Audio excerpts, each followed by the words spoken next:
Welcome back, ladies and gentlemen, bots and cons, to Tech Talk, the officially unofficial Transformers TCG podcast. I'm joined, as always, by Scott of VectorSigma.info, and this is part 2 of this cycle, this revolution of previews. Because this week, yeah, it's unbelievable that it's a week and we have like this flood deluge of previews. It was awesome.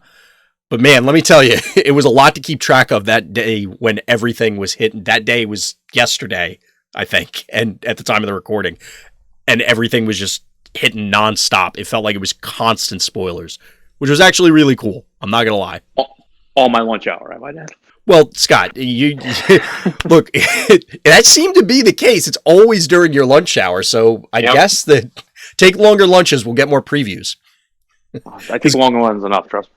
That's clearly what it's based off of, is when Scott takes his lunch hour. So, yep. But anyway, if you are listening to this one, you may want to check out our previous one to hear our thoughts on the recent battle card reveals, or you could always head on over to VectorSigma.info to see the current up-to-date spoiler that Scott has been maintaining of all the various content creators and also first-party reveals, as well as, well, all of the other ancillary details that we have about Siege 2 up to this point. So we're going to dive right into it, unless you had anything you want to cover before we get in, Scott. Nope, just listen to the other episode. You'll get the previous stuff. So these are roughly in alphabetical order, and I certainly hope that I didn't miss any, although I'm seeing on my topics list that I did miss the character that came out, I think, like an hour before we started recording. So I apologize for that, but Thundercracker is in there. We'll talk about him at the end. So first one up is Captain Astrotrain. I didn't bother with the titles. That's why, if you're wondering, how is this possibly in alphabetical order? Yeah, I didn't care. Except for General Optimus and Lord Megatron. I don't know. Whatever. I just left it as is. I assume Astrotrain would be first. Yeah, Captain Astrotrain should probably be up front, one would think. Yeah. But anyway, so we have another triple changer, a notable one at that. And so we'll go first mode to bot mode. So first mode is his spaceship. He's a leader. He's a specialist in all modes, both of those. And in his spaceship mode, he's a 5/14/2. And when this has at least one upgrade and defends, he gets +1 defense until end of turn. When he's in train mode, which is alt mode 2, he is a 6/14/1. When this has at least 2 upgrades and you attack, you get +2 attack. When you're in bot mode, he is a 6/14/1 again. And when he has at least 3 upgrades and battles, he gets +3 attack and +3 defense until the end of battle. That's a lot. I like this guy, Scott. Are you enthused by Astrotrain? Oh, he's 12 stars. I'm sorry, I didn't put that out there. Sort of. He's expensive. I mean, maybe I'm getting I'm getting blinded by I like Astrotrain. But even at 12 stars, he's a little understated. Well, maybe a lot understated, but he at least has respectable attack values, which is kind of where my mind is drawn to. So if you're putting that many stars into a character, they kind of need to punch good. Sort of. Like, I guess the biggest comparison is like to the Starscream King, right? The one from Wave 2? Yeah. And, like, assuming you only flip, like, 1 crown or whatever. Uh-huh. And he's been fringe playable only because you can flip more than 1. I mean, so, okay. You definitely need to play all the collection upgrades with this guy. Like, we agree there, right? Yeah. I mean, he's going to... What I expect to see and what you're going to need... Like, I expect a lot of people to be playing, like, multi-tool with this guy. Like, Or attack drone or padded armor. Yeah. Which I think are... Is there a utility one right now? No. I'm sure we'll get one in this set. Cargo drawer. So there's no utility one is what you're telling me. Well, it wouldn't matter for him anyway, but yeah, I get your point. Well, cargo drawer is even worse. You can't even play more than one in the same turn. But yes. So to me, it's padded armor and attack drone. Like, you have to play those cards. Mm-hmm. And then the problem is you want to get to the bot mode as quickly as possible. And you want to make sure the bot mode exists and isn't vulnerable to Bashing Shield, Enforcement Batons, or Smelt, or Ramming Speed, or Vaporize. To just like... Because if he can't get the +3/+3, I would assume you just lose. Yeah, he's not good enough at that stage. You could, well, like I said, the stats are fine, but you clearly have better options if you're not activating the text. Right. So if you're going to rely on him getting that +3/+3, then, which is what we're obviously trying to get to. Like, I don't think you're trying to stay in the other modes, even if they're fine, quote unquote.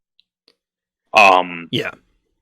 So if we assume he's attacking last to have the full loadout of attack drone or padded armor and something else so that you survive, like, okay, if they have 2 pieces of upgrade removal in a turn, like, you can kill him, like, or put a hurt on him. Like, chances are they're not going to put a serious hurt on him either. Like, let's be honest, like, it's the same thing we've talked about in the past. Like, playing a Bashing Shield is worse than playing a +3 weapon. It's the same argument here, except for the fact that going down to 1 defense is a hell of a lot less than having 4.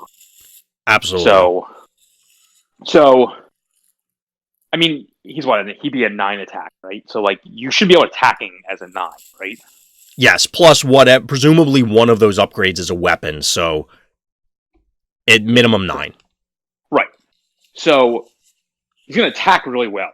It's just whether or not he's going to defend really well. And you need to invest a lot into him, and I just don't know that there's enough time to allow that to happen. But if it can, and it can consistently, then I think he's good. I just don't know that that's going to happen.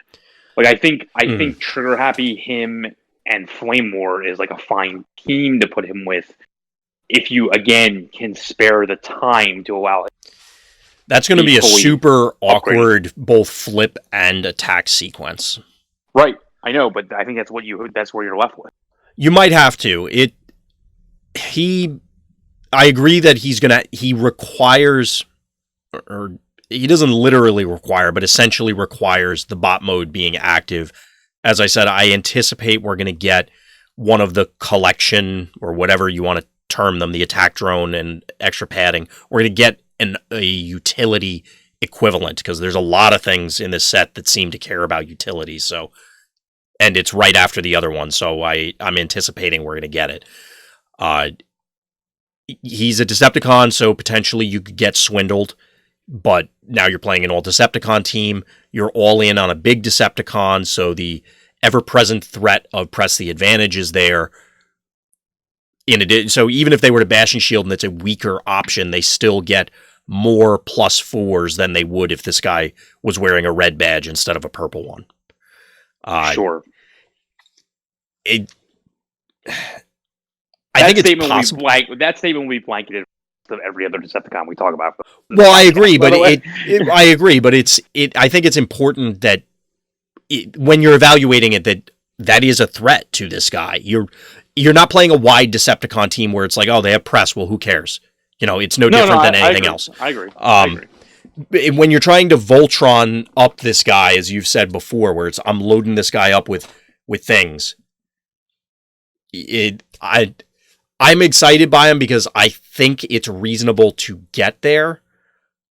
I agree with you, though, that one of the issues among many is going to be, who does he partner with? And I'm not envisioning what that is yet. I think it's going to have to be 2 other Decepticons, so you get stuff like Swindled. So, okay, well, I had an awkward start. I can now dump things on him quickly. It's going to come down to whether or not he's from an attack drone perspective, you're comparing him to General Megatron. You're comparing him to the Wave 1 General Megatron. I mean, the Siege 1 General Megatron. Okay, yeah. And I don't know which of them is more favorable. I mean, my default go-to answer would be the General Megatron. He has better stats inherently. He's also ranged. So if you're presumably playing a blue-based shell, the ranged is going to be relevant, whereas Astrotrain's a specialist, in which case, yes, you do get benefits. You can play stuff like Field Communicator to, again, try and get him up to speed more quickly. But I don't know if that's enough. Yeah, that's fair. I just think, the extra padding thing, which I'm not a big fan of that as a card, but it's just necessary here. Is where I think he has no better comparison, but I do think if you're just going to be going the attack drone route, it's in all likelihood it's just going to be better off being General Megatron, unless you just really want to play like an 8-drop, which the only one I can think of is Trigger Happy offhand. Yeah. And again, maybe like if you play like if there's I think we've already seen one utility Battle Master. Yes. So, like, if you pair him with a utility Battle Master, technically, like we've already talked about from a perspective, that slot is currently open, so that'll help him as well. Mm-hmm. I just don't know that, like, nowadays, I just don't know if pouring 12 stars into at the end of the day, like, giant dude is big dumb guy that punches good. Right. Is all he ever is going to do. Although he now, to be fair, that's very in character, isn't it? I guess so. I mean, he's going to defend well too. That's the point. So well, and that is a consideration of if you go the Battle Master route, whether it's weapon Battle Masters, utility ones, we've seen the armor one, and maybe there'll be more. Can he defend well? Like, is he chunky enough, and will he defend well enough that you could play him in an orange shell instead of a blue one? No. I don't think so, but it's, just another avenue to examine it from. You're going to have attack drones regardless, and they're green-white. Yes. But I just think you have to have extra padding and drone. I just think you have no choice. You're going to need to get 4 upgrades on him. Minimum. Well, I don't think... I mean, yes, people play Smelt, people play Ramming Speeds or Vaporize or whatever. And Bashing Shields, clearly. I don't know... So, for example, if you had 2 attack drones, an armor, and a utility, the armor is likely to get popped because Bashing Shield is showing up everywhere. I don't know how likely the other 2 are to go away, so you may just be fine with those.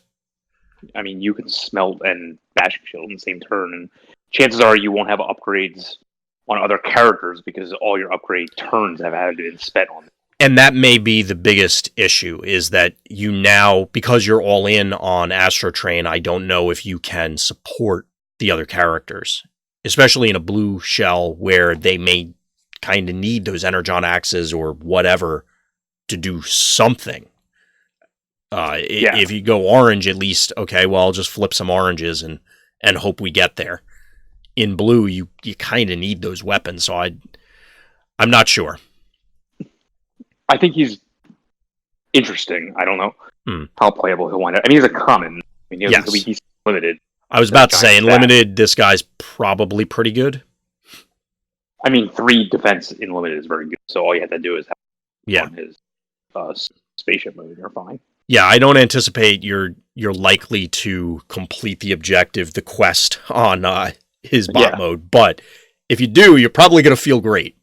Mm-hmm. Anything else for Astrotrain? No.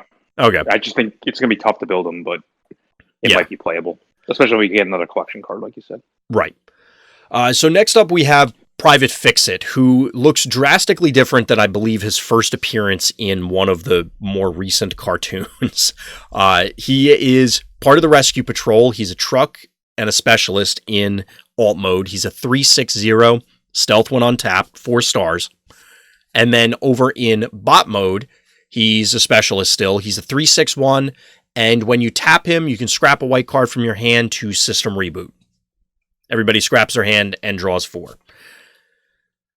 I expect there's, again, like we were talking about in the battle card segment when I was mentioning Elita 1 and involuntary promotion, that there's probably some weird combo thing similar to Red Heat. I don't know what it is. Wave 1 Shockwave, right? Well, you get extra ones, but I don't know if...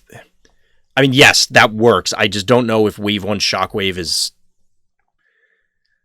I don't know. It never seemed to get there before. Maybe one extra system reboot will, but... It's the in-play system reboot that helps. Well, having it is important. It's just even games where I played and I system rebooted multiple times, it still didn't always matter. I don't think it's good enough. I'm just telling you what the combo. Oh, yeah. Yeah, at the end of the day, unless there's, like you said, the shockwaves or some currently unforeseen combo build, I'm not super excited about Private Fix-It. Yeah, I mean, like you said, unless there's a combo, it's system reboot. Effects continue to just help your opponent too much. So, right. Without like just playing it normally, it would just help your opponent too much. And now I don't see a combo with the other members of the Rescue Patrol that care about that stuff. Yeah. Other than filling your hand with more white cards. Now, there is a combo-centric character coming up. I don't really know if it's going to help her at all, but we'll worry about it when we get there. Any other thoughts about our latest Micromaster? No. Yeah, I don't... Not as of now. I don't anticipate I'm going to be super excited about running this guy, but you never know. Maybe there's something there. System Reboot is a pretty powerful card. Yep. Speaking of powerful cards, let's talk about General Optimus's latest upgrade. He's now a Galactic Commander. He's a leader, truck, and ranged in alt mode. 7-21-2. No, those are actually the stats, if anybody out there has not seen the correction. He's 15 stars. He has 3 utility slots. And when you flip to alt mode, you reveal the top card of your deck. If it's an action, you may play it. Switch over to bot mode. He's an 8-21-2. Still 3 utility slots. And when Optimus attacks and you flip at least 1 orange and 1 blue pip, you may play one of your flipped upgrades onto this after the battle. We've already seen the super large character builds in Shockwave. This guy does a whole lot of stuff. The obvious thing is, do you see this guy going anywhere? Clearly, yes. I mean, yes, I'm asking the silly question to segue to bring you in, Scott. Come on. You forgot to mention he's ranged in both modes. Oh, he's ranged. Well, I said ranged in alt mode, but yes, I didn't say he's ranged in the other mode. Ranged in both modes. For those of you who are audio listeners, he has 2 giant mini guns, underslung mini guns, so it kind of gives it away. But yes, we've had the art lie to us before. I think he's super rare. Yeah, we'll throw that out there. But if you asked anybody, okay, here are all the characters, which ones do you think are super rare? I'm pretty sure they're pointing to this guy. The one with the 21 on it is super rare. Yeah. Wait, how many stars again? Yeah, that one's probably super rare. I mean, conversations I've had is that this guy's comparable. I know it's going to sound weird, but it's comparable to a Titan. Because I think the way you need to play this guy is, I don't care what his text is other than saying he has 3 utility slots, because that's the part that you can probably trust going off the most. Yeah, you have that every time. Have utility, play utility. The other parts... So, okay, you can definitely guarantee the flip back to alt mode if you're playing any type of plan effect, any type of incoming transmission, all that. I just don't know... I mean, we've seen that in the past with other Windblade type effects. I'm not as excited because and not to cut you off, unless this ends up being a mixed pip deck, why are you incoming transmissioning, for example, it could be Secret Dealings, it could be something else, say a marksmanship to the top of your deck instead of just playing it? because you had to pep talk first to get the marksmanship to do it. That's the point. But So, then, like, you well, have a I mean, low unless, aim. but you need then an upgrade. So if you pep talk or inspiring leadership, whatever, you drew it, play a draw action, draw marksmanship. You need to find a way to get it back on top of your deck that's not an action. Yeah, the incoming transmission does it. The secret dealing does it. It's not in your hand currently, is the point. I mean, yes, that's obviously the scenario where you do it. I don't know if I want to include those cards just for the sake of it. Maybe you have to, but You have to, because it helps both modes. right. So I think you have no choice. And so It's possible. So the issue is, if you're a mixed pip deck, how hard is it or easy is it to get the second part, the bot mode part, to go off? And the answer is, I think the bot mode part's going to be hard regardless, because the only card that it ensures you, the only two cards that ensure you do it are Roll Out and Matrix, or obviously star cards you're not going to play. So yes, you might get one because you could play a 5 and a 4, I guess. Yeah, that's not going to happen. So it's going to be 2 5s. Yeah. So that aside, what you basically have to do is, unless there's cards that come out that copy the Shockwave ability to be able to see the top card of your deck relatively cheaply. Mm-hmm. If we assume somehow you put, for lack of a better term, the lesser of the two colors that you have in your deck on top, and hope that mathematically you'll just get to the other color because there's a plethora of them in your deck, and it'll work out for you. And at the same time, one of those two cards is an upgrade you can play. There's a lot of hoops to jump through. I just don't think that the bot mode thing is going to happen. You can't rely on it, because the best thing you can do is, like, put a Matrix on top, and then you're just getting a Matrix for free. Like, I get it, you get 3 utility slots, but that's just not good enough in my opinion. Yeah, because it's specifically, you can only play one of the upgrades. So right. And so, because it's after battle, like, you probably want an armor. I guess other utilities, but yeah, you can get whatever you do, it's still an extra play. Right. So, like, the best thing you can do is somehow get a white on top so that you just get more cards. You can somehow gain bold to try to just flip more cards. Or you put, like, if you're a blue deck, you somehow put an orange card upgrade, whatever you want to do, on top, and then hope that the second card down, which used to be the first card down, is the blue that you have more of in your deck. And because you put an orange on top, because you're attacking, it's going to help you anyway. So that's, like, the other scenario. But I don't think you can rely on that. I would agree. So I think the only part of this card you can rely on is either the flip to alt mode that allows you to basically just use incoming transmission as a pep talk, or use secret dealings as have a pep talk, or just go blind and hope that it's an action on top. Right. You can go with that. But, like, your stats don't help you in that mode, so you pretty much have to guarantee it, or else there's no reason to even go back to that, right? Like, you don't have more defense in that, like usual, right? Correct. It's 2 in both. Right. So if you don't have, so you have to have secret dealings or incoming transmission type effects, or plan, or other random that we'll see, for that to matter. Or you, like, just roll out into that mode or something like that. Like, there has to be a reason that you're doing that. So assuming, because I don't think you just wouldn't flip to that mode otherwise. So, like, you have to basically where that's going. Makes sense. So there's that. To me, it's the 3 utility slots that are insane, because I don't think it's unrealistic to get multiple energy packs on this Optimus. Yeah, and then it becomes a whole gigantic block of health to chew through. Mm-hmm. I imagine he's going to have a minimum of 29 health in every game that I'm going to play. Right. And we're reaching Metroplex levels of health. So, I mean... Absolutely.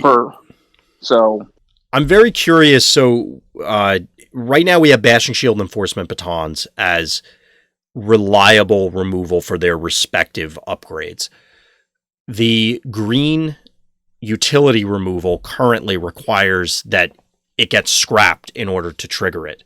I'm very curious if we're going to see a Bashing Shield for utilities, which, as we were talking about Astro Train earlier, the existence of Optimus and him pushing all these utilities may cause problems, and he'll catch collateral damage as a result of people wanting more ramming speeds, more vaporizes, more of this, more smelts, or this hypothetical card that may or may not come out in this set. It's possible, but I just don't care, to be honest with you. Well, yeah. Just the fact that you can have more than one is just inborn is just really powerful without needing needing another to do it. Right. So that to me is the most powerful part of the ability. I mean, you can basically play. You're certainly going to play 3 energy packs. So let's leave that. Of course. There. And then you can just play like a toolbox suite of other utilities you want to play, gyros and things like that. The only negative with this card is that he wants bold, but you get Ion Blaster. So like, you play Datapad. Like, sure, it's not as good. Like again, it's not as good because you need to Datapad and incoming transmission. It's the same exact thing as playing one of the secret dealings type cards. Like it's just not good enough. Well, yeah, but it is a utility that I'm not going to mining pick either. That's the problem. Like, well, I'm not going to. Yeah. The difference with Datapad is it gives you the opportunity to. You can still try and rig on the attack, but it doesn't chew up the slot for Ion Blaster as compared to, like you said, mining pick or something like that. It's similar to just then at that point just playing like a metal detector and getting things on that way. It's the same type of thing. Right. I just think you need to look at it like, if I get the upgrade, sweet. But I don't think you can build to either one of his abilities other than I have 3 utility slots. And so I'm in 8, 29 or 33 to go. And I'm fine with that. Yeah, that seems reasonable. So it seems all right. Anything else to me is just icing on the cake. Like I know people are like, this isn't like Battlefield Legends better. Battlefield Legends have 33 health. So you tell me which one's better. Like yeah. That can't be that's not a fair statement. Like the difference with this guy is I'm not saying you should attack with him first, but like he's not going to die to your opponent's team on the first go round in all likelihood, no matter what they do. So, especially if you're playing a blue base deck, I just can't see it happening. Right. So like he can protect the other characters better than Battlefield Legend can, who needs to be protected himself. I get that there's a difference in like power level, but like the way you just have to look at it is like if either one of these abilities go off, you're getting an extra phase for the turn, and you have an insane amount of health. So now that being said, yes, he can protect the other 2 characters, but you're protecting 2 other 5-drops. Point being is, what was that? I mean, one of the new 5-drops gives him force fields, so yeah, then he has a lot more survivability. Yeah. Where I was going with is it's really going to depend on what those partners are and are they still valuable, because you can live for a long time, but they will eventually get there or find those smelts, vaporizes, whatever's to pop energy packs if he's the only one swinging.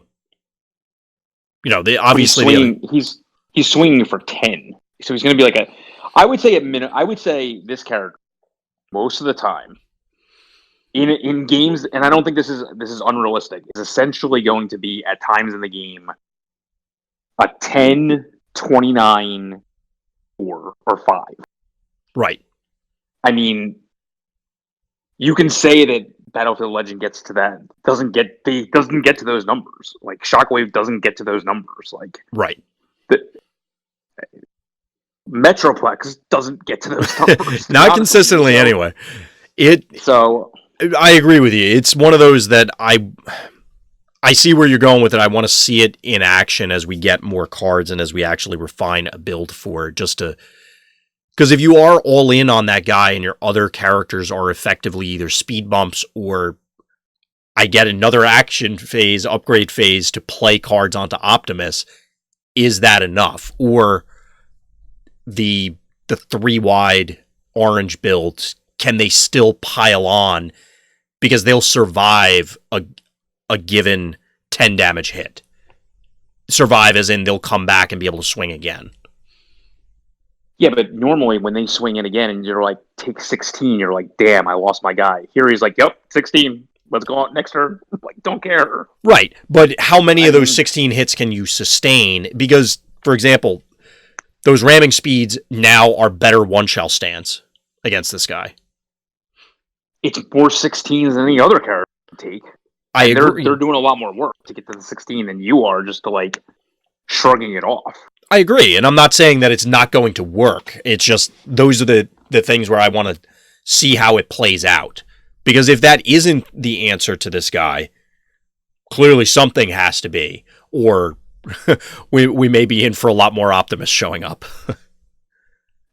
I just think he's very good. Oh yeah, I'm don't get me wrong, I'm not trying to say this guy is bad.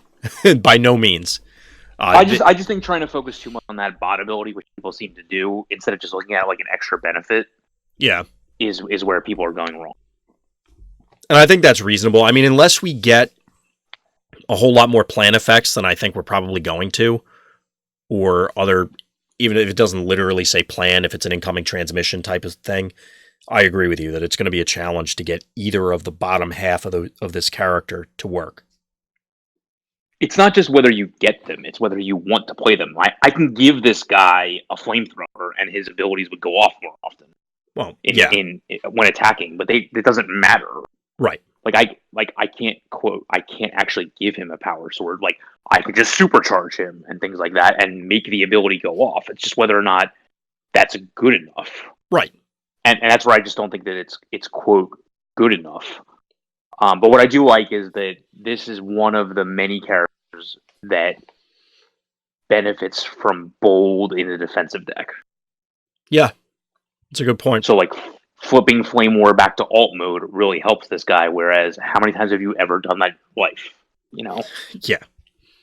So I'm going to go with not many. Right. So it's just the thing is, like, a lot of times, like, there's a better weapon you can use than giving him bold. I don't think there's any armors that actually give you bold, and then there's other utilities you'd rather play than the one that give you bold. Yeah. That's the big issue. So yeah, I can definitely see that. Yeah, I expect that this guy is going to be very popular, and we'll definitely be seeing some of him at the very least. So yep, I agree. Moving on from General Optimus, we have Private Greenlight, who is a new car that is this is the combo centric one that I was referencing earlier. So she's I figured. Yeah, it's a car specialist, 8 stars, 312-2, safeguard 3. So we know Hot Rod's not the only safeguard character. And in her alt mode, this character's upgrades can't be scrapped by your opponent's cards. Over in bot mode, she's a 412-1. And when you play a green card, this gets +1 attack until end of turn. So she has Thundercracker, but only for green cards, although it counts upgrades too. So those sparring gears, those attack drones, they don't just do their thing, they also buff her temporarily. I don't think we have nearly as much to say about this one as we did General Optimus, unless you feel otherwise, Scott, because if this doesn't exist in a combo deck, there isn't something where you're going to build her up to a bazillion attack, play Steamroll, and try and KO 2 characters in one turn, I'm not sure where she fits. Which you can do, I don't want to say relatively. I mean, Focus Fire is a card, and it's obviously a card. It'll be more consistent than people might think at first glance. And she's not that expensive. Like, she's one less than Hound was, right? That did a similar thing with the upgrades, right? Yeah, she's 8. So the same cost as Thundercracker, which so the way I was thinking about it is you could run the Thundercracker Avalanche deck from way back when, but now it's all Autobots. So you get confidence. You can run Red Heat for the swap parts. She's a specialist herself. There are ways to make this work. I just don't know if the quantity of playable green cards is there. Because a lot of these, the existing ones, so Focus Fires, the attack drones, the sparring gears, they don't get you another play. So Yeah, they do. they don't, in that it breaks the chain. So you can't. You'd have to dig, like have your whole deck in your hand and then play them is the ideal scenario, as opposed to with Thundercracker, you can just play a card that gets you in, like your Leap of Faith would get you another Leap of Faith that continues playing cards. If you get Leap of Faith into extra padding, you play your extra paddings and then you're done. The chain stops. You're thinking of it wrong. All you have to do is collect the cards and just play them all. Well, that's what I started with, is that you need like you got to collect all the cards, get your deck in your hands, and then play them. Which But that is... it doesn't have to be immediately, though. It can be over time. So all you need is to play multiple Focus Fires and multiple attack drones in one turn, and she's like +4. That should be good enough. With the +2 from there and the bold from Focus Fire, that should be good enough. I mean, she just kills somebody. It depends whether that is good enough, and I don't know that it is. I don't know that her killing one character is enough. I think you need to kill 2, and you need to do it on like turn 2 or 3. I mean, she's an 8-drop. I don't think you need to go all in on her. I just think you need to play. I think you need to find a way to play her with these cards that would benefit otherwise. I mean, we've seen Focus Fire see Fringe play. We've seen Attack Drone see Fringe play. Right. And then this is just a character that gets benefit from both those cards additionally. And I think you have a deck there. Possibly. I mean, I don't know, to be honest. I don't know if I feel strongly enough about her in that sort of shell as opposed to focusing on her. But maybe. I think it's just another way of basically getting another large attacker, like on her turn, that you would probably get otherwise. I don't know. Well, that's the thing is I don't know that you would otherwise, or rather that. So we're assuming a deck that has all of these things, or some combination of all these things, being Focus Fires, Attack Drones, whatever. Or you could just play another 7 or 8 drop that's already big enough, and not have to run those cards. Because the second Focus Fire gives you bold 3, right? Not bold 2. No, I think you ultimately end up with bold 6 total. 1 on the first one, then it's 1 and 1, and then 1 and 1 and 1. Or 1, 2, and 3. Yeah. So you do get 3. You get bold 1, then you get an extra bold 2, and then you get bold 3. So that's how you get the 6. Yes. Yeah. I misunderstood what you meant. I thought you meant like the second one played gives you bold 3 inherently. So the second one played is better than Reckless Charge. So that's the point. In an orange deck. Because it's bold 3. Or, yeah, so it's not better than Reckless Charge. I was about to say, I think we've had that one before, Supercharge versus Reckless Charge. Well, no, it is, because she gets the +2. Yeah. On her specifically, yeah. Yeah, what's her base attack? 4. Like, you can get her up to, low to mid-teens, I think, at a reasonable point. The question is...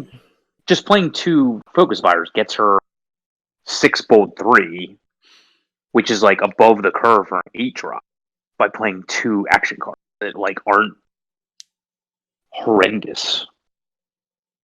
So, I don't know. I think she could be playable, but, like, probably just isn't as good just because of the options. But, like, even right there, if you're talking about swinging for... Right there, she'd probably be swinging for 11 or 12. Right. Without even an upgrade. So probably more. Which is more than other 8-drops are going to swing just by playing 2 cards. It's like the Attack Drone thing's actually worse, because the Attack Drone just becomes a grenade launcher that stays around. Yes. Right. Well, I mean, you can always replace it later, but whatever. Yeah, the more I think about her, she's probably more playable than credit for, just because it's not hard to do. I think you're selling me on it with that argument, but at the same time, it's one of those that falls into the category of I can't quite visualize exactly what that deck list looks like. So, for example, you take your standard aggro orange list. Where are those Focus Fires finding room? Where are those Attack Drones or other hypothetical green card that you don't feel terrible about playing finding space? And maybe those cuts are easier than I'm thinking. I just can't conjure it off the top of my head. Yeah, it's fair. I don't think she's that bad. As bad as I get her. Yeah, initially I was not super enthused, but now as we're talking through it, I think you're selling me on it where there's more potential. Coming in, I was thinking, well, why don't I just play? I mean, Wheeljack's 9, but hypothetical or various 7/8 drop that already has 5 attack, let's say, and then I don't think they exist. Yeah, I that's why I can't think of one off the top of my head. Now I'm on the spot and I can't think of it. As a car, I don't think they exist. Oh, as a car specifically, no. Yeah. We have, Cliff Jumper's 8 stars. I mean, he's 5 attack. Yeah, okay, that's fair. But I don't... Yeah, the deck's going to be her, Cliff Jumper, and Wheeljack. We got that. We know that already. Yeah. So, well, I'm trying to think of... It was the first one that I thought of because it popped up. I'm trying to think of other play because the other one that I thought of was Bumblebee, but he's 10. So that one we're not caring about right now. As a comparison for a replacement in the same slot. I mean. Yeah, that's fair. Yeah, I mean, maybe it's more reasonable than I initially thought, but it was more comparing arbitrary 3-wide aggro. Okay, you have your middle character. Is she better? Do I want to play Cars versus that? I mean, Cars is a very strong argument. So, all right. Yeah, I don't think she's that bad. Yeah, I think I'm warming up to green light outside of the bizarre combo-y things. Yeah, it's just a different bizarre combo that doesn't seem that hard to play. Yeah, it's not actually going to be... It probably won't be that difficult. Do you care at all about... I mean, the Safeguard... Okay, no one's killing her on turn 1. I think her bot side... I think her alt side is complete. I don't even know why we care about her upgrades being unable to be scrapped. It's so that she can stay in that mode until she gets destroyed. Until she gets to be able to do her. That's the only reason why it has all that. Well, the Safeguard, yes. I don't know what the upgrade piece has to do with it. So you can start to buff her before she has to attack also. So you can set up this steamroll combo thing before she even has to go also. So you can stick the weapons on her early. I guess. Get her ready to do all this, probably. It's going to depend on whether attack drones, for example, are necessary. Because a lot of those you may be playing the turn that you go off. No, you just stick a random weapon on her before she attacks, like early. Good to go. Well, but that's what I'm saying. If you need attack drones to make this relevant, and it sounds like you don't, but if you did, playing the weapon early on wouldn't matter because you're going to have to replace it that turn. No, I think at this point you just need focus fire. That it seems like that is going to be true. Yeah. So, all right, cool. I think that's more than I was expecting for green light. I'll be honest. So I hadn't thought about it before we started talking. Yeah. So moving from green light, we have Private High Jump. This was the character that I think Drew had real quietly revealed in London, if I remember correctly. So this is the 4th member of the whatever Off-Road Patrol? Off-Road Patrol, which is the one that has the Lord. Well, as of now, yes. Yeah, that we don't know if the other ones will. But he's a Off-Road Patrol truck melee, 4 stars, 3/6/1, usual stealth deal while they're untapped. In bot mode, he is melee, 3/6/1, and you can tap to scrap a black card and another card from your hand to draw 2 cards. He helps the team because his stats are fine, and he'll get bold 1. Yep. And he'll die eventually and help the other dude. And you'll have a 5-wide team with a 7. And this guy will be part of it, and we should see how that deck plays out. His abilities are irrelevant to me. They're not terrible. I don't think he'll ever transform, to be honest. I mean, I'm sure there will be a fringe thing, but I don't know. Yeah, I think he's on the team only. But his ability to me is irrelevant. Yeah, he's on the team by virtue of he has the Off-Road Patrol tag. Mm-hmm. And that deck seemed not unreasonable when we talked about it last time. Right, because the Lord guy's good. Yep. So anybody out there who's like, why would I ever want to play this? There's your answer. Yeah. So moving from high jump unless you had anything else to add about the off-road patrol again, which No, again, we have to look at them all yes. once. When we do our recap at the end of the spoiler season, I'm sure we're going to be focusing on them at some stage. And I was debating well, never mind. I won't go into that. I was going to say do a write-up for something, but we don't have enough info yet. So our next character is Captain Impactor. He's, I think, officially our first wrecker. And I know everybody over at Wreck and Rule was probably losing their minds when this guy got spoiled. We had Springer. But was he actually a wrecker on the card? That's what I was referencing. Like under his subtitle thing on Impactor, it actually says wrecker. Oh, I didn't even know that. No. Yeah, Really? I don't know if offhand, I'm sure somebody out there, Brian or Joe or Frenchie or somebody or RJ or Kyle or somebody will correct me on it. I'm confident of it. No, I don't. I didn't even notice it, so no, doubt it. So for Impactor, he's a leader. He's a tank and he's ranged. 7 stars, 312, 2. And when you flip to alt mode, each of your characters gets bold 1. In bot mode, he's a 412, 1, still a leader, still ranged, and he inherently has bold 1. Now, he's a common. He's unique to me because I'm always on the lookout for halfway decent tanks. He makes the starter Megatron even sadder than he already was. But he seems acceptable, I guess, is the best way to put it. Sure. I mean, he's not, I don't know where he's going to fit if there isn't. The first thing that came to mind was if there is an aggro tanks build because of the, what's the name of it? 2-pronged attack from Siege 1. Fair. Here you go. It's a tank that, that deck wants to be orange. This guy probably wants to be orange. Have at it. I don't know if that's actually going to be a thing, but you probably won't hate yourself for running this guy in that scenario anyway. If you can afford to take the time to back to alt mode with these cards that require you to flip specific things during combat, he won't fit star cost wise with that Optimus, but there are other cards that are like that, then maybe, but I just don't think that any deck needs this guy as it stands right now until we see more cards. Like the 2-pronged attack thing is fine. Yeah.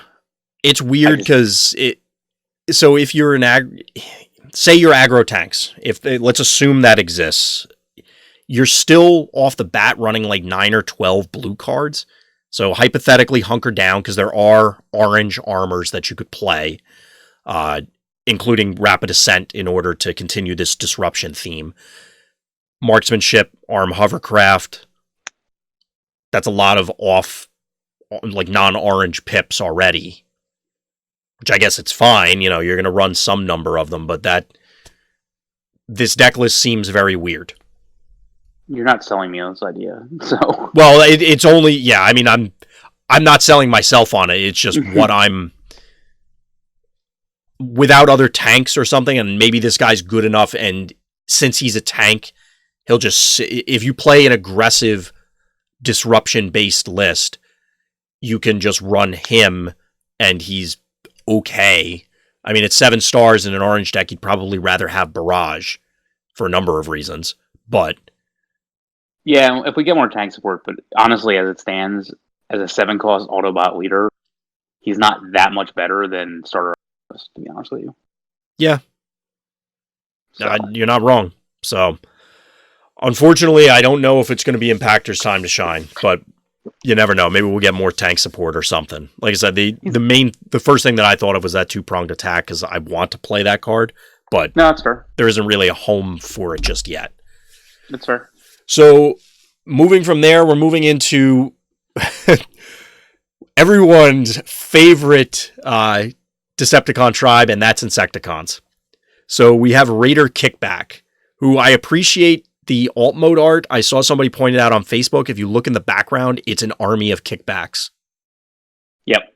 Like the clones, which is, I thought that was really cool, because when I first saw the card, it was on my phone, so naturally it's super small, and it just looked like an explosion or something. Now that I'm looking at it, I can see it much more clearly. But anyway, So he is an Insecticon specialist, 490 for 6 stars in alt mode. And when this defends, flip one more battle card for each Insecticon that was on your starting team. Now, in bot mode, he's a 491, still a specialist. When one of your Insecticons attacks and you flip at least one blue, do 1 damage to the defender. I don't anticipate this guy's displacing his previous counterpart, but I think you had said it, Scott, that you actually liked the way this guy looked. This guy's awesome. Yeah, so tell us about why this guy's awesome, because obviously most people are saying he wants blue pips. All of my bugs decks are orange. Why do I care about this guy?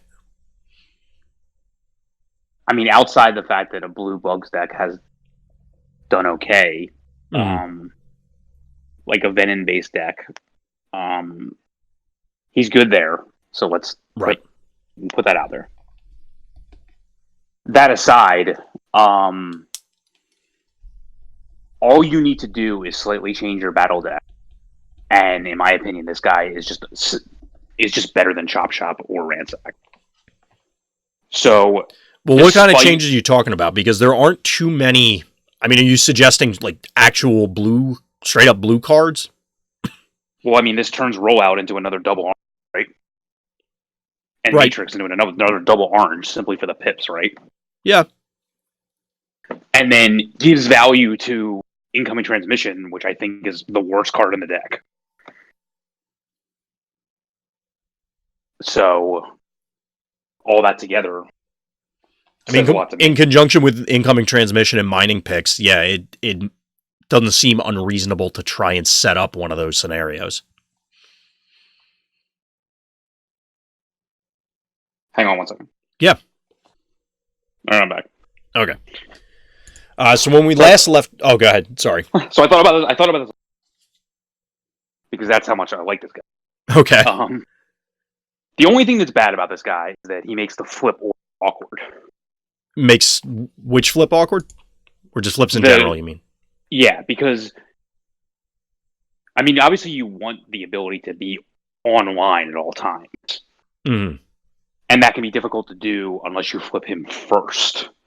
And you normally want to be flipping Scrapnel first. And if you go if you go first, it's fine. The Scrapnel just doesn't get the ability. Because then you just flip him second, etc. You move down the line. You probably can attack with like the other kickback second, things like that. You'll get enough flips. If you go second though, and you're in a situation where you still want to attack with Scrapnel, he may not actually get... One of your guys won't get to flip. If you're investing it in this guy. Yeah. So, that's where it can be awkward. Yeah, because today, those Chop Shops, those Ransacks, it's not uncommon for them to sit in alt mode for a very long time. Right. So... I don't think this guy's that... I mean, he's just a guy, then, if you never flip, which is fine. Because what's his attack in... it's the same in both. It's 4. Right, so he's fine. Like, he's equal to like, you're not getting the extra utility that you get out of those other characters. So, like, he's clearly worse if you can't get him into bot mode. Right. But if you can, I don't think it's very hard to basically say all your Insecticons get 1 damage when they attack. Like, I don't think you need to necessarily mess with the battle deck that much. Like I said, Rollout is another double orange card. So is Matrix. I don't think you would play Matrix. That's literally unplayable. Yeah. Rollout is like fringe playable, but not really. But like you can do something with it. Rollout can actually negative. Yeah, it could get for exactly what you were just describing. That okay, now I need to get everybody back into the appropriate modes. Right. So I think you would probably have to play. I mean, anyone that wasn't playing Mighty Pick, Mighty Pick would go right back in. Right. And then anyone that wasn't playing Incoming Transmission, this will go right back in. And then you could argue that you could play Secret Dealings as well. And then you could probably play both those double cards in some way, shape, or form, like 4 or 5 of them total, Uh, and now your double orange card count is up to like 11. I mean, that's insane. Like, I don't know how to like say it any differently. Like, that's just really good.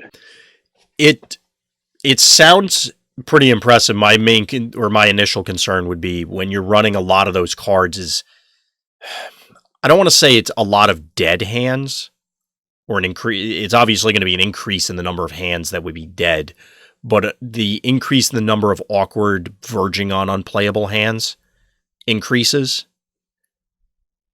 Because now, like, those deck slots have to come from somewhere. So this is kind of like one of the other discussions. I forgot which card we were going over where I think it was when we were talking about Greenlight. Like, you have your standard Insecticon list.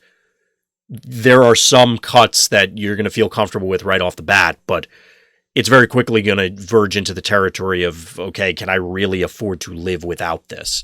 And maybe you can if all of those, you have 11 double oranges effectively, but I am not sure exactly what that looks like.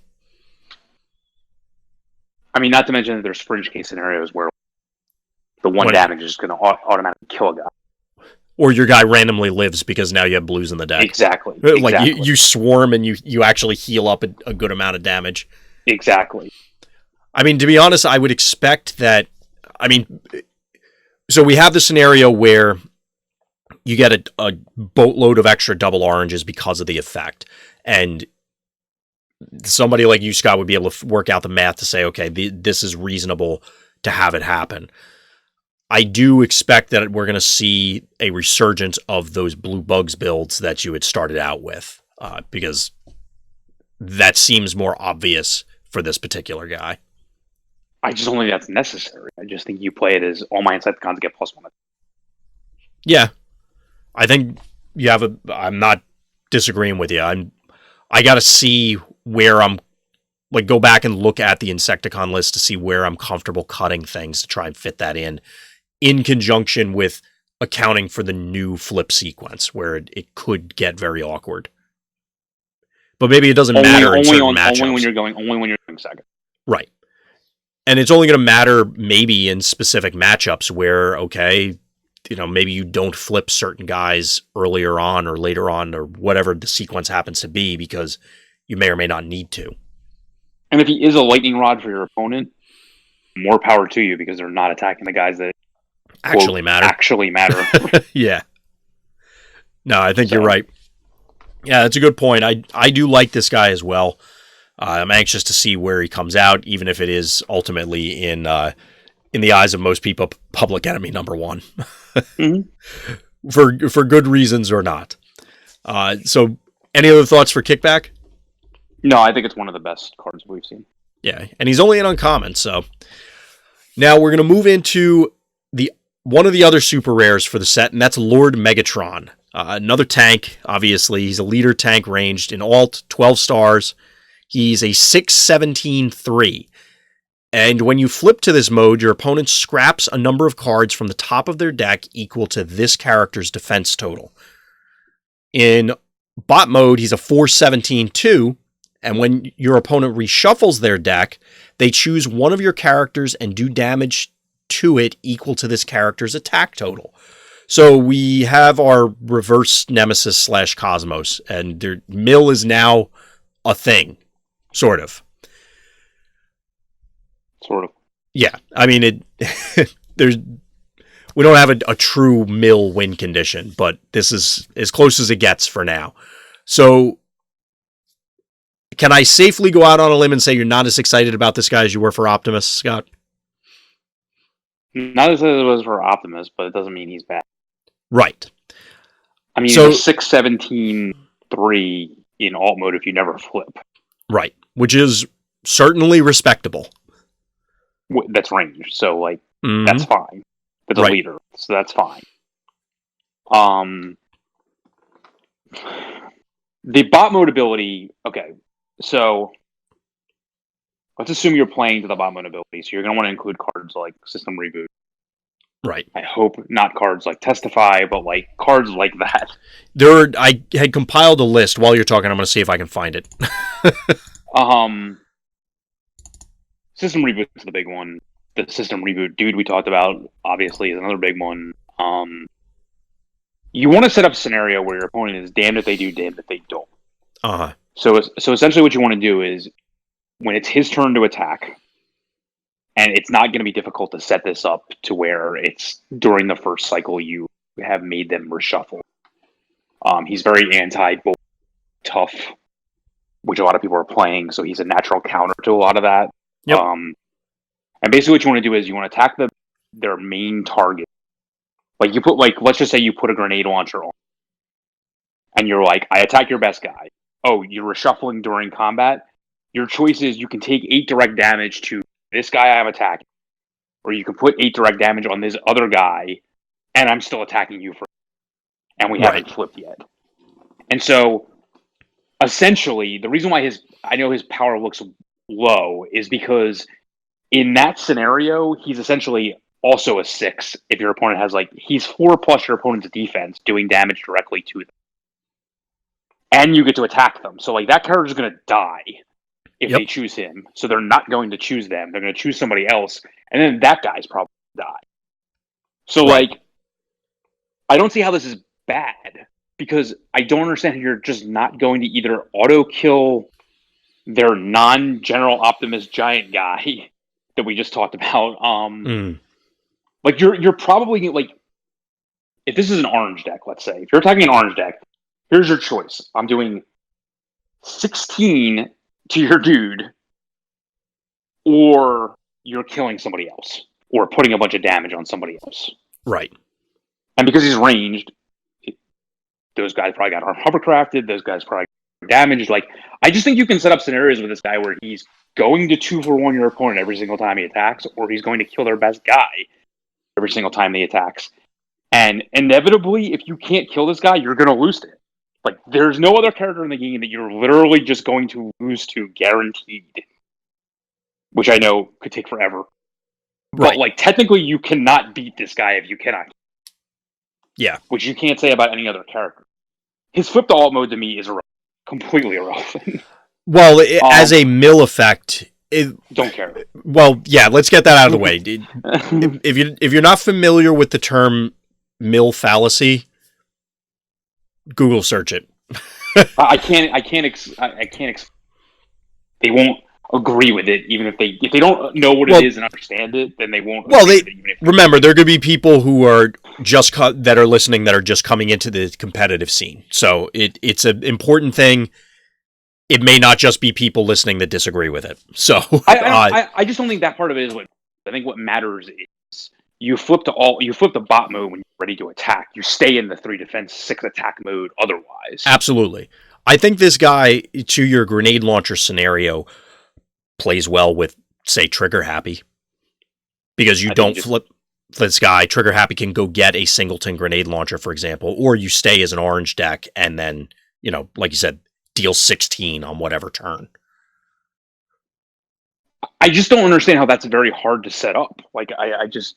That's my whole point.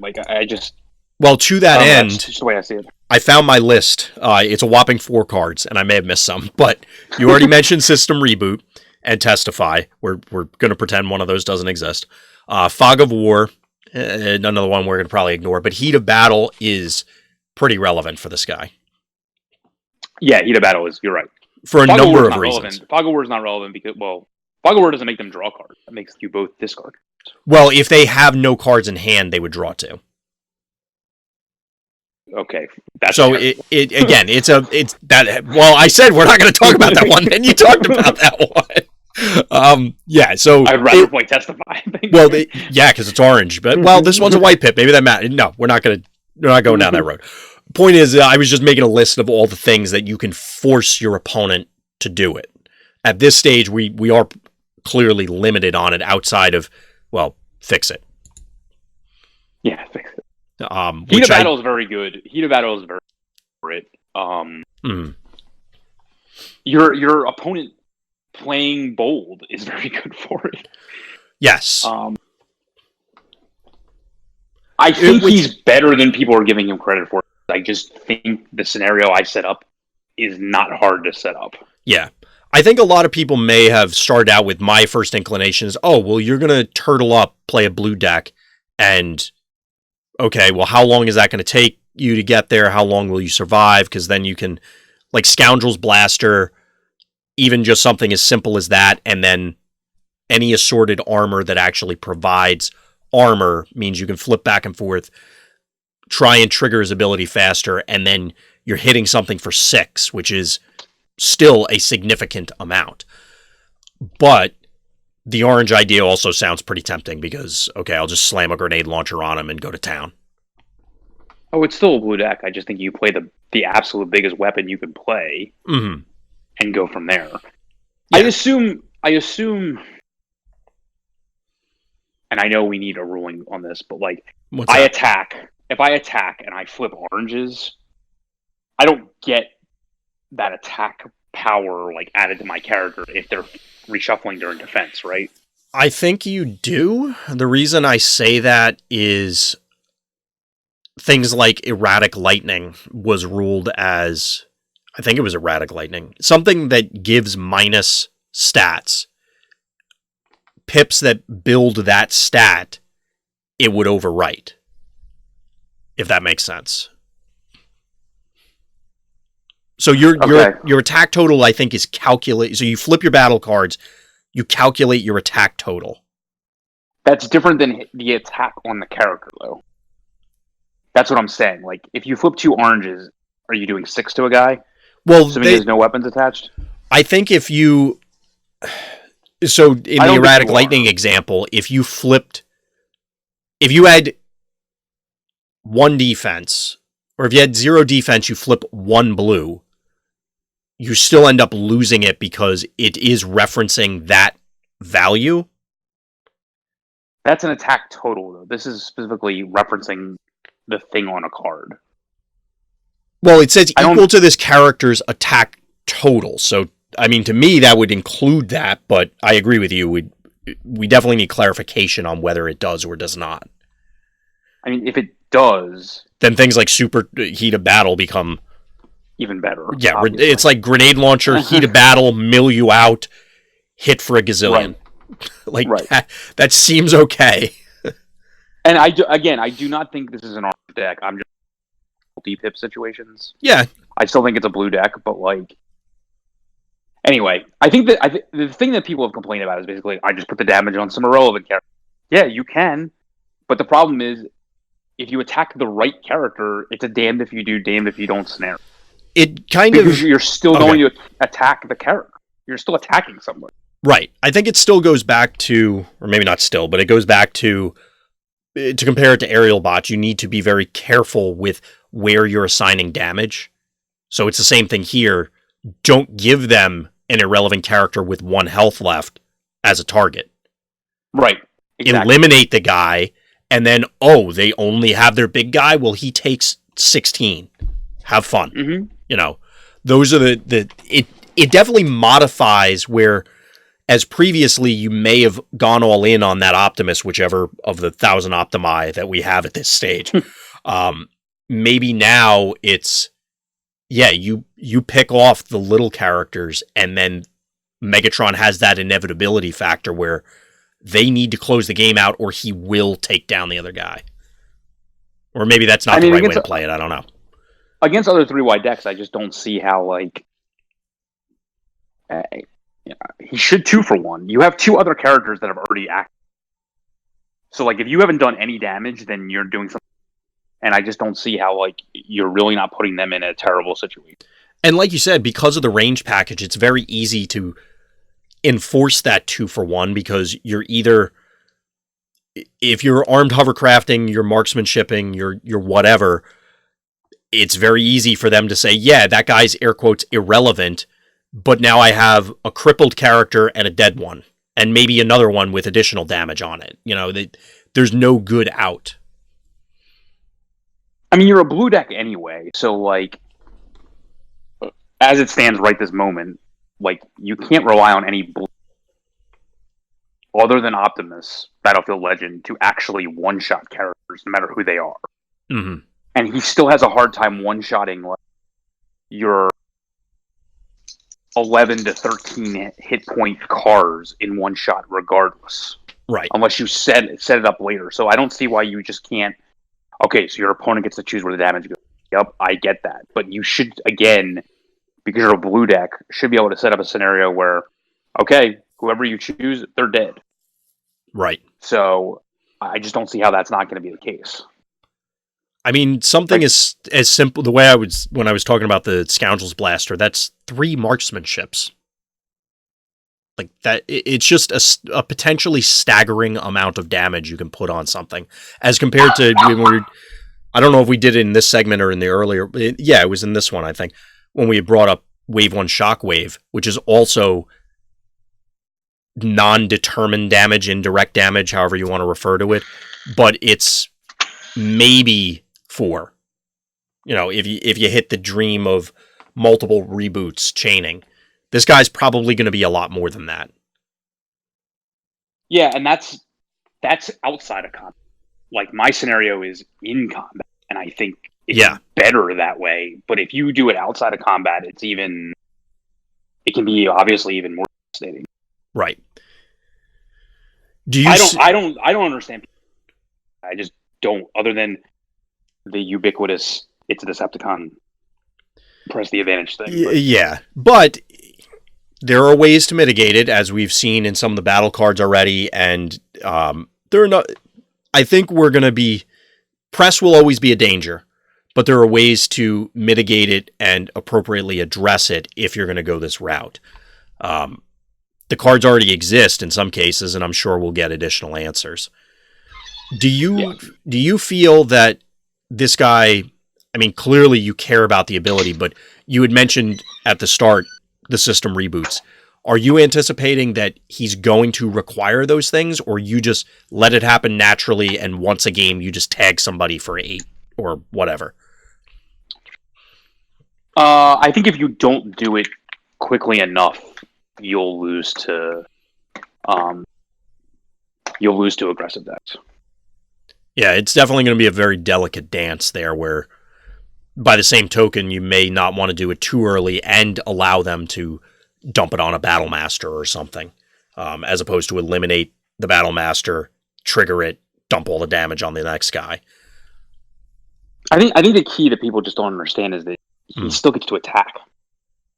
Like, this is not costing you anything other than to time. Attack. Well, like I mean, it's to attack and a defense if you're looking at it that way when you get into the reshuffle mode. Then you're just a 16, 6, 17, 3. Nothing wrong with that for 12. Well, I'm saying when you said there was no cost, it's if I'm going to be in that other mode to try and attack in the bot mode, you're giving up to attack and an additional defense, whereas in the other one, you're just punching a little better. And unlike Cosmos, this can't fizzle, right? It's still going to happen regardless. Yes, but it's the whole thing we've been discussing of, are they dumping it on a character that it doesn't matter that they did, which I think you can engineer. I'm agreeing with you that you can engineer scenarios that it's going to be difficult for your opponent to make a decision. And there must be some stupid combo that lets you do this multiple times in a turn. That must let you what? Must let you do this multiple times in a turn. There must be some stupid make your opponent have their whole deck in their hand. That seems, at least at this stage, very difficult. I mean, maybe. I could see, if you ran escape routes, rollouts, hunker downs, obviously, you could just flip back and forth a gazillion times to set this guy up early. But having them draw that many cards, I don't know if there's really very many ways to limit them so that they can constrict how many cards they can play or something, so that things get trapped in their hand. People will try to make stupid combos with this. Well, I'm sure that will happen. I mean, that's a given. And maybe we'll get, I'm sure there will be at least one mill your opponent card in the set outside of this guy. Right. So there will be other support, most likely. I mean, there's no guarantees. But maybe we have our first real good Megatron. I don't know. Maybe. I think he's way better than people do. Because I just think you can set up damn scenarios. Yeah. Yeah, I like Lord Megatron. I'm hoping we get the purple team leader to actually get some time in the spotlight, but we'll see how it goes. Agreed. So after Lord Megatron, we have Specialist Sandstorm, and yes, the Specialist is actually in his title. He's our other common triple changer. He's car and melee in mode 1, 11 stars, 6, 15, 1, and when he's attacking a melee character, he gets +2 attack. In helicopter mode, he's ranged, 6, 15, 1, and when this is defending against a ranged character, he has +2 defense. And then in bot mode, he's just a specialist, 6, 15, 1, and when you flip to this mode, do 1 damage to an enemy specialist. Feels like he's going to be a limited specialist. Yes, agreed. I mean, the only advantage... Yeah. Is he cost 11 or 12? 11. So he's cheaper than Astro Train. So the one good thing is, I think where he could see play is in sideboards because he does one-shot Scrapnel going first.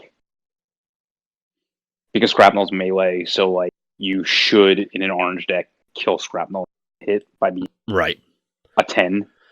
So he kills either kickback or scrap. So he's really good at killing himself. Yeah. So let's put that out there. Without having to flip, he's really good at killing. And then he's a giant dude. Like, yeah. A giant dude with not a lot of defense, but like a giant dude. Yeah, he's going to soak multiple attacks. Yeah, he's going to get 2-shot, but...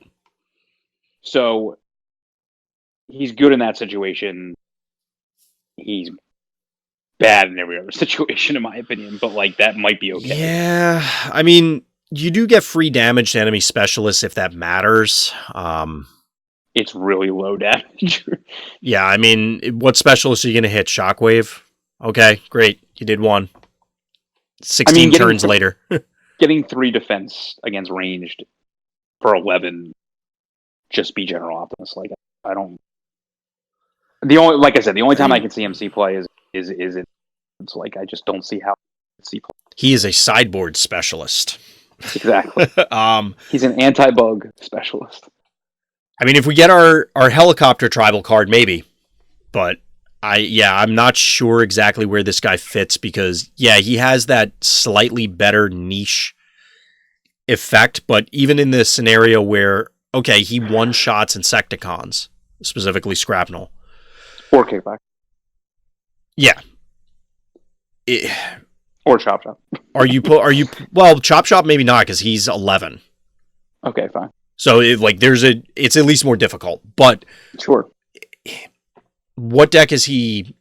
So if you board him in, what large character were you already playing? Or I guess if you were, playing Blaster and you wanted to bring this guy in or something, what character's coming out for this guy that couldn't already one-shot one of those bugs?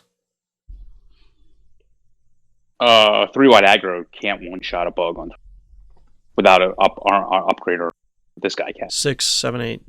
So he wouldn't... Yeah, you're right, because I was thinking of Optimus, but barring insane luck, that's not going to happen. I mean, it's going to be difficult to fit in with star costs, but I think that's where his use is. It's possible. It's just immediately just like, bam, kill your guy, and soak 2 hits, and your other guys do work. That's where I can see him seeing. That's reasonable. But he might make your other star costs too awkward for that to matter, but like I think that's play. I think you can work around it, especially given the with a fire drive or other battle master, it's 18, so you get another 7. I think you can work with it, is my point. But yeah, but I think your main deck is awkward to start with. Possibly, so, yeah. I wouldn't want him to come in for my other 11. He would have to come in for I don't know. I'll figure it out. Like, yeah, that's his only use that I can get on board with that, and we'll leave it at that. I don't really have much else to add for him. Yep. So the next guy I think is a little more interesting, and that's Raider Sights. He's our utility battle master on the Decepticon side. So when we'll start with the bot mode and then go in reverse order. So he's a ranged battle master, 391 with focus 1. And then when he turns into a utility, he grants focus 2, has the usual battle master thing of if it would leave the battlefield, he dies, but gives +1/+1, 1 attack and 1 defense to the character that he is on. I really like this guy. Are you a fan of him? Yeah, big time. Focus 2 is insane. Now, the one thing I didn't mention is that he's also a 6-cost battle master. As compared to the ones that have been seeing a lot of play, the fire drives, the lionizers that are 7, the previous 6-cost battle masters kind of, well, definitely the Decepticon one left much to be desired. The Autobot one, Pterodax, I think is the name, is... Taraxodon, that's it. He's fine, but this gives us a little more variety as to what you could fill out those extra stars with. I mean, +1/+1 is obviously awesome. And in the utility slot, too. Not even, Right, and Focus 2 is ridiculous. Like if you think Focus 1 is good, like Focus 2 is just off the charts good. Yeah. Because, I mean, in a mixed deck, you just immediately, if you don't see the color you just immediately just trash them. There's just a very, very high percentage chance of getting at least one or both of what you need going forward. Absolutely. I mean, in my opinion, if you, I don't build my mixed pip decks the way other players do, where they include all the doubles. I am usually slanted one way, play the doubles there, and then only don't play the doubles on the other side. Uh-huh. But if I was playing with this character, I would play at least... I would probably play all the doubles, plus just say, for argument's sake. And then, mathematically, your flips will all be amazing. I should say enhanced. Very enhanced. Yeah. I mean, at any given point, you only need to hit one of them, and then you're probably ahead. Right. Not to mention the fact that this attached to a character would make your bold and tough that much better. Yeah. You're just getting to be like the secret action we talked about that gives you tough 3. If you had this attached to a guy, had 6 double blues in your deck, this is not an unrealistic. Yeah. And then you get the +1/+1. You have focus 2. You don't see 2 blues on top. You don't see blues on top. You trash them, and then you get tough 3 when you're flipping. So you're flipping 5 cards minimum, and you already got rid of 2 that weren't the double blues. It's a skill intensive card. To me, he's no worse in than any of the other battle masters because he has focus 1 built in. So for the same reason, he's no worse than any of them, the ones that currently see a lot of play. So yeah, this guy's insane to me. Right. I mean, I really like this guy a lot. I'm honestly surprised that he has, I would have expected focus 1 if he had the focus at all in the other mode, in the utility mode, or that he has focus 1 in bot mode. I kind of would have expected that one of them would have been blank and he just the +1/+1. The fact that he has a range tag, that he has all those things, that he's boosting things in the appropriate places. This was one of the guys that I had in mind when we were talking about Optimus earlier, that you could do a 6 and a 4 sort of thing because it goes into the utility slot, gives him the things to find all of the combat stuff that we were talking about, and also allows you to continue. By the way, I have 2 energy packs, or Energon packs, rather. Yeah, the problem with him in Focus is that you still can't guarantee what the next card down is going to be. Oh, yeah. Focus is not as good on him. He wants to have both.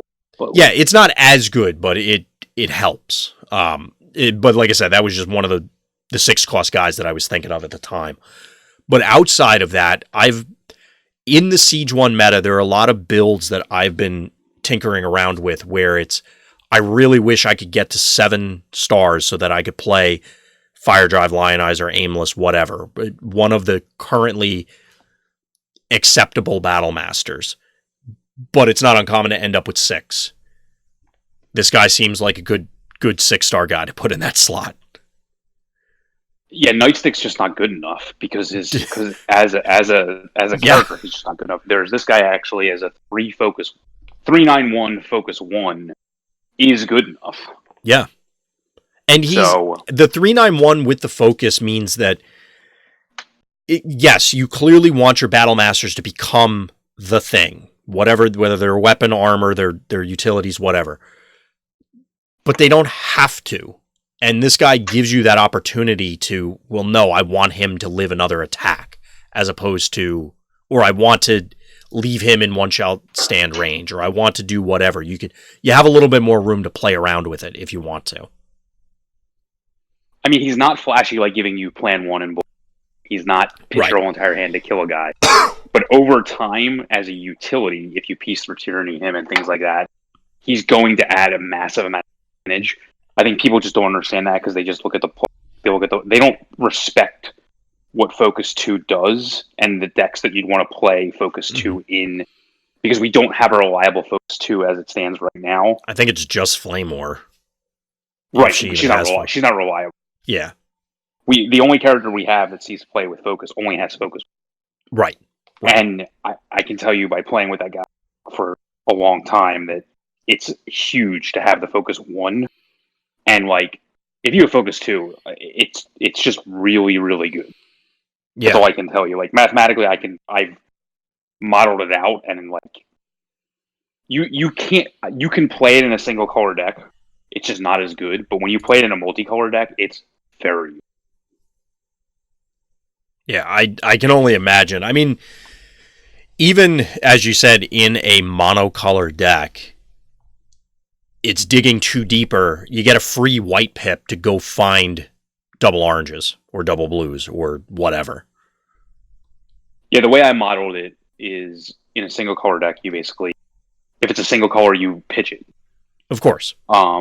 So like, but the problem is, Focus is not as good in a single color deck because it's almost like it's like Battlefield.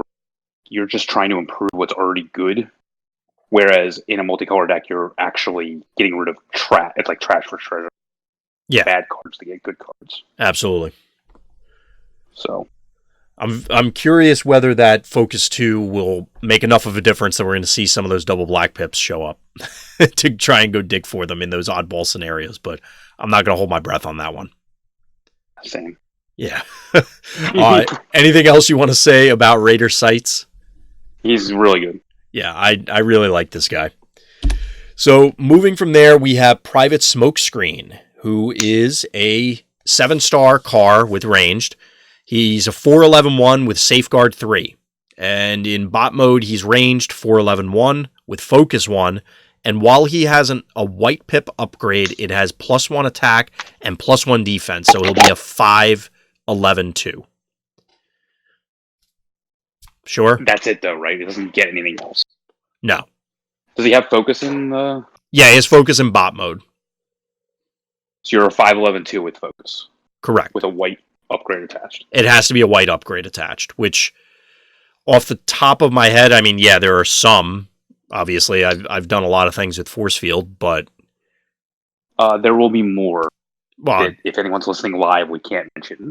But I can tell you tomorrow, you're listening live. So by the time the rest of the audience is hearing this, you find this guy to be much more playable. Yes. Yeah. So let's hold off on him. And yes, he's playable because he's ranged in both modes, and there are better white upgrades coming. And that's why I feel like he's very playable. Well, the playable. So, I mean, I don't know. I'm not sure how to dance around this guy too much. So we'll just leave it at that. We'll take your word on it, Scott. There's a very playable white weapon coming that I feel like goes very well with this character. Well, with that, we'll leave everybody in anticipation. Yes. Because beyond that, he obviously, again, it's another, I don't really care about the safeguard, to be perfectly honest. Maybe there's a scenario where now that we've clearly seen enough safeguard characters that one of them will live and be undamaged post-wheel. So therefore, those are the dangerous turns where your opponent can an orange opponent could double up on somebody and then just brutally slaughter whatever sacrificial lamb you send out there. Safeguard means that ain't going to happen. I mean, Safeguard 3 means it's immediately good with the My Little. Safeguard 3 means what? Safeguard 3 means you're immediately good with the My Little Pony. Well, yes. So there's also that. It's just, oh God. You know what's funny is, like, I guarantee, well, maybe not guarantee, but a lot of people are going to, everybody's just going to refer to it as that, and everyone's going to know exactly what they're talking about. It's called Dazzle Strike. I mean, come on. Yes. You are correct. There's no argument against it. But if it was called Princess Dazzle Strike, would you be surprised? No, I would not. So it's really good there because you heal the. Yeah. Every character has Safeguard 3 that we've seen so far. Exactly. I mean, obviously that could change depending on what the scenario is, but it seems like it was built for specifically. Right. I expect this set we're probably going to see all Safeguard 3s, and then maybe down the road we'll see other levels of it. So again, assuming there is a good White Pip upgrade, which we're not going to get into, but so then he's a 5'11" with Focus 1, which for 7 stars is pretty respectable. There's also range. It range in both modes, yeah. Yeah. Very good. Yeah, he's pretty reasonable. Anything else you want to say about Smokescreen without revealing too much? No, but I can tell you the article. I didn't have a lot of time to mention how good it was on him, but you just have to remember that. Keep it in mind as you're going through. Yes. So, as I mentioned at the top, since it only got released like an hour before we started recording, I didn't get a chance to add Sergeant Thundercracker to the actual topic list. But we have Sergeant Thundercracker, who is a 9-star plane, ranged in both modes. 412-2, when you flip to alt mode, reveal the top card of your deck. For each black pip, move a damage counter from one of your planes to an enemy, so you get the bombing run. In bot mode, he's a 5-14-1. When this attacks and you flip at least one black pip, your opponent chooses a number of cards from their hand equal to the number of black pips you flipped and reveals them. You may scrap one of them. So if you flip 5 black pips somehow, you get one of them. It becomes better the more pips you flip because they have no choice but to eventually reveal cards in their hand. That might be you eventually get to espionage them without having to, you get to just look. Yeah, he basically, as far as I'm concerned, he just says, if you flip a black flip and he attacks, make them discard. That's likely what it's going to be. Which is good enough for me. Which is good enough. If we get more dual pip, so blue-black or orange-black pips, or maybe even black-green, depending on what the actual card it really comes down to, are those black pip cards playable as actual cards? Because if not, I think they need that other combat pip, or it's going to get awkward fast. I mean, Steady Shot to me is play regardless. Yeah, Steady Shot falls in that category. And maybe I wouldn't want to build around. I think just attacking this card is probably. I mean, it's fine, but I don't know if you're going to do it. Let's assume he gets 2 attacks in, and you do it once every 3 attacks. So you may not get it every game because of the low quantity. I don't know if I want to invest 9 stars in this guy. I mean, his flip to alt. Much as I've tried to make Bombing Run work, it's just so hard. This is just a much more difficult. I've made Bombing Run the card itself be fine. This is a much more situational Bombing Run that, ignoring the double black thing, which I just don't think, because they're just bad. I just think doing it for 1 is just way too expensive. I'm not going to waste a flip on trying to do a damage to somebody. Well, I mean, and here's the other problem. he wants you to play more planes, and we don't have a whole lot of planes that we actually want to play. But let's assume that there's a plane team that you can construct with him. You could get a reasonable bombing run, hypothetically. But like you said, it's super inconsistent unless there are a gazillion blue-black, blue or orange-black, or green-black, or whatever. Something black pip plus other pip in order to make this worth it. Yeah, the only problem with him is if you don't actually get the ability to go off, stats are. Yeah. But if you do, then they are. And so Well, that's even if you do, he's a 5/4. So if you flip, you'd have to flip like black orange, and then whether that's on one card or two cards, and then okay, now he's a 6/14/1, Pierce 1, and they discard a card. I don't know. I want to play Thundercracker. I mean, against control decks, that's good. Like making the discard a card every single time you is good. In my opinion, it remains to be seen whether it will be every time, and that's the problem. I mean, yes, you could set it up with if you scroll back to when we talked about all the plan effects and everything to try and ensure that it happens. But now you're going out of your way for a lot of effort. I agree it's useful against control decks. It's not negligible, but those control decks also, it's different from other games because you start out with your finisher in play.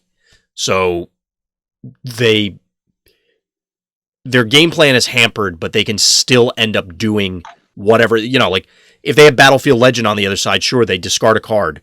Okay, well, I'll either recur it, which slows them down, admittedly, but they can recur it, or they still have an 8 attacker and they still punch the crap out of them. You have to make that matter over time. That's the only thing. Of course. That's the only thing you can. Absolutely.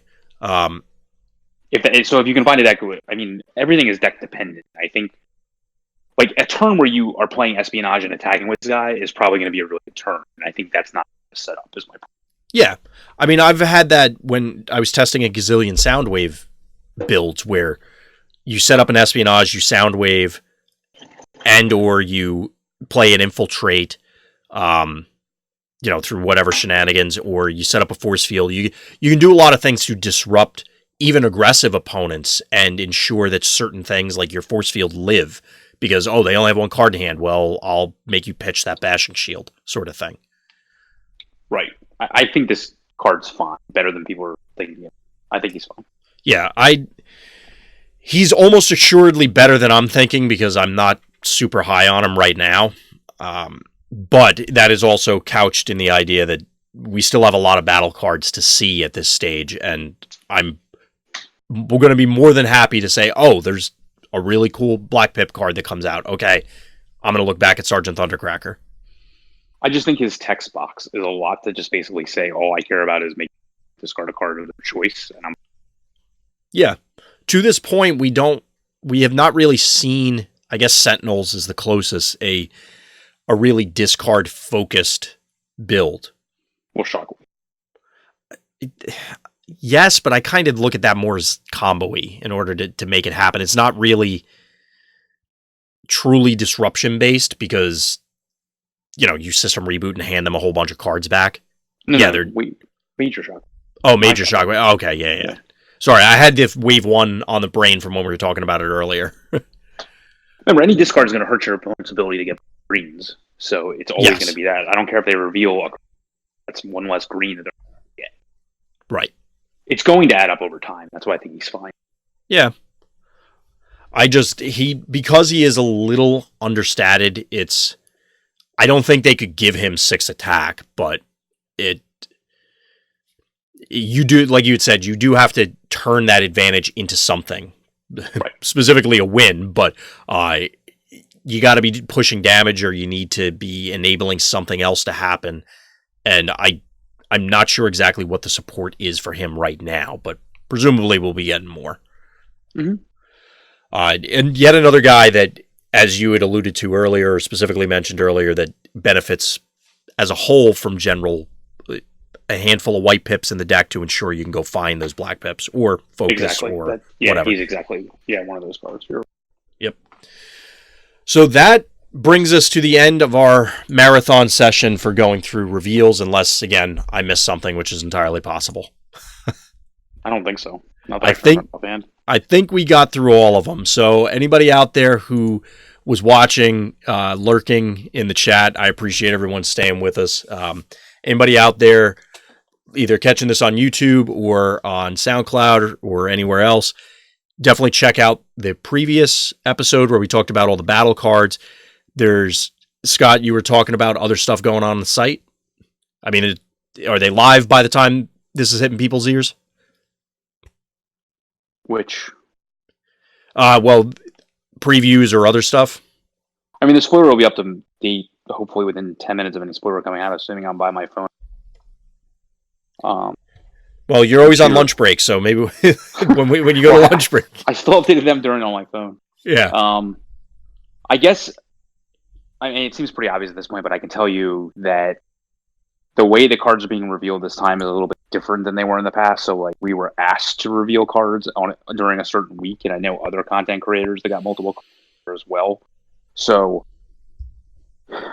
I said this to other people, but like, I only know when the other in the community content creators are usually going to be the week that they were chosen to do their cards in bunches, as opposed to like the influencers on Twitter that don't really necessarily like play the game as actively. So kind of just like, they may be Transformers people as opposed to Transformers TCG just people. Put the cards out there without like a lot of like, in-depth thought. So like, right. I have no idea when those are be out there, but it seems like basically we're going to be, I guess this is a long way of saying, I don't think this is going to be an irregular type thing. I think for the next like at least 3 to 4 weeks, this is the way we're going to get spoilers. Oh boy, then I better stock up on coffee. Just because I know they're trying to release bunches through the certain content creators, because that's the way that I was told to we were told to release them. And I know that's the way other people. This is your week. This is your week. Now, if you want to make one video with 4 cards or 4 articles with 4 cards, that's up to you. But like, there's probably going to be multiple WotC articles per week, like we've seen, and there's probably going to be and there's definitely multiple content creators per. I'm interested to see how that. I haven't been keeping track of percentage of the set that's revealed. But we are still, I guess, a month and however many days out from the actual release. So I'm very curious at what point, like, are we going to be waiting up until the day before for the full spoiler, or is it going to be a week, or are we going to have a couple weeks where it's super quiet on a spoiler front? I'm curious to see how that shapes up. I think we'll have more time because I think there'll be earlier where we know all the cards because of the invitational coming. That's up that what I'm. Yeah, that's where I was going with it. I'm expecting that to be the case, but we'll see. It's spoiler season, so anything can happen. Yeah, we haven't gotten the big like. I mean, the 2 super rares were in one IGN. We haven't gotten.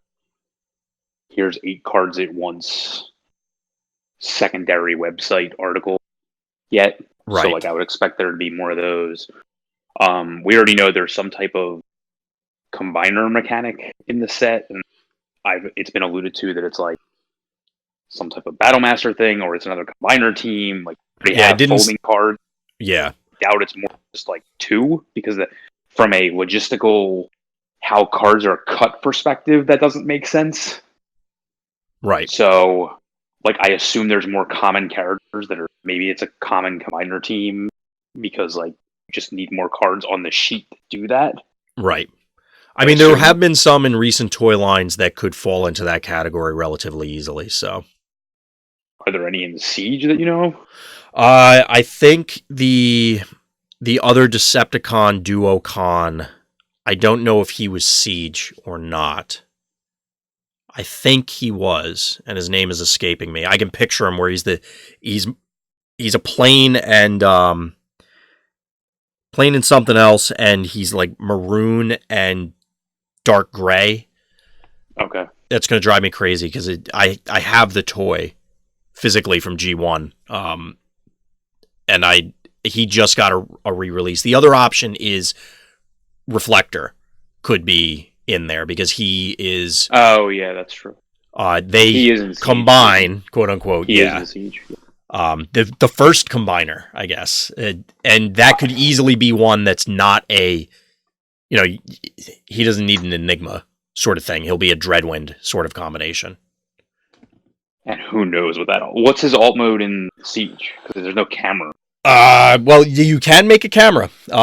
They do combine into a camera, but it's essentially like space station / cannon thing. Okay.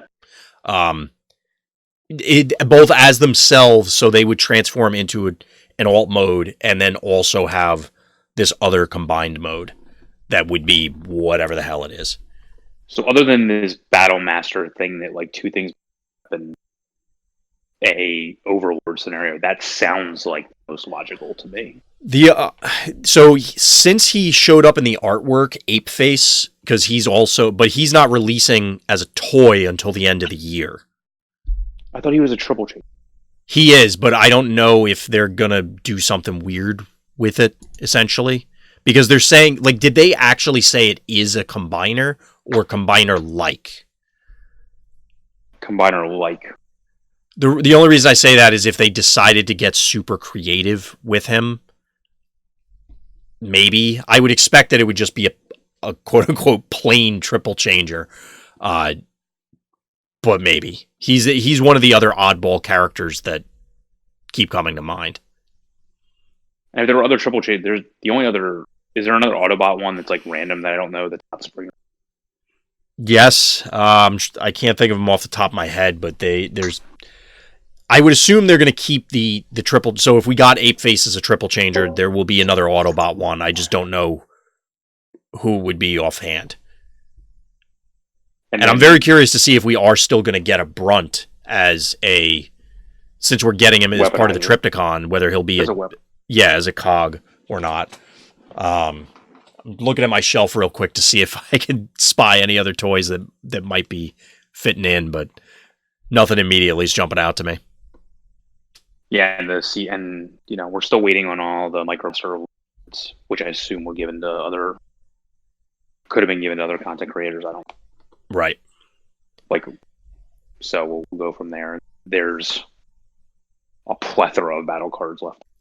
Oh yeah, there's a lot of battle cards. I'm very anxious to see because as things are shaping up both on the battle card and character front, obviously a new set is going to shake things up, but I'm seeing the makings of some significant shifts. Yeah, the way I've explained it to people when they've asked and had random questions like this, I always say like Wave 1 is the most important battle card set. Right. Wave 2, Wave 1 had both. Wave 2 is the battle card set, like powerful battle cards came out. Yeah, a lot of supplemental stuff. And then Wave 3 is all about the characters. And then this is pretty much both that I've seen right now. This is a very powerful set. Yeah, I would agree. There's a lot of things that I'm very, very interested in on a number of fronts, to be perfectly honest. I'm anxious to dive into this, both on the limited side as well as constructed. Yeah, well, we can proxy it up. Oh, believe me, that's going to happen. But any other thoughts you wanted to throw in, Scott? Anything else coming up that we got to get out on this particular one? No, I assume next week we'll cover obviously all the spoilers.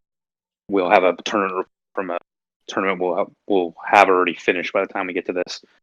Energon Invitationals qualifiers will be wrapping up the coming week. Again, as of this is being released. So, any last second advice you might need on that, feel free to reach out. Otherwise, yeah, feel free to come out to us. I mean, I recorded some other things that'll be out there soon. We most of our coverage is going to be around Energon Invitational qualifiers and spoiler stuff for the next few weeks. So just expect to be we're fully moving into season. There's no more to talk. Just expect a lot of them. Yep. I mean, So- that's probably where everybody's head is at anyway, with the exception of those still clawing at those few remaining qualifiers. Pretty much everybody else, I'm assuming, is focusing on what's upcoming. So Right.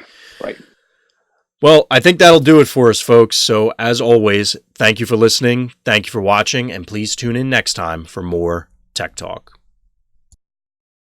Hey guys, Dan here from VectorSigma.info. We wanted to take this moment to thank all of our patrons for believing in the service we're providing. If you're not yet a member of the Patreon, feel free to click on the link for other podcasts like this one, or verse videos, or any of the other great content that we provide on our YouTube channel. Thanks, guys.